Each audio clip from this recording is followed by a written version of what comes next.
As an African tech CEO, did you know that the outcomes of the US election will have massive impact on your business? Welcome to Talk, Tales of an African CEO. 70% of venture capital historically comes from the US. On top of it, any changes in interest rate in the US also has a tremendous impact on your business here in Africa. In terms of sectors, beyond infrastructure to counter the growing influence of China in Africa, US investors are mostly interested in fintech, climate, and AI. So if you're already in that space, you're in a good standing. There's more and more interest in other sectors such as healthcare, education.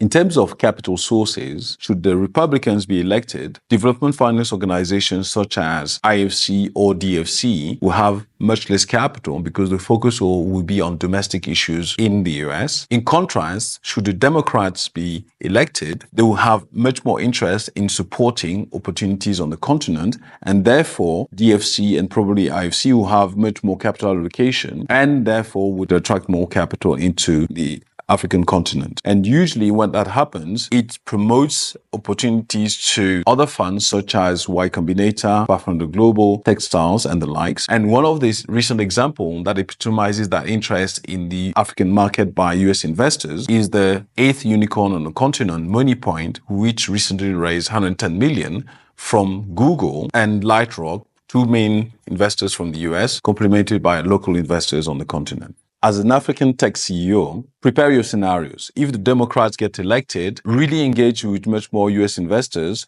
plan fundraising trips and awareness with much more US exposure. In contrast, if the Republicans are elected, take your time to focus on diversifying your funding sources and your business relationships to really expand your reach to Middle East, Asia, Southeast Asia, and also across the continent.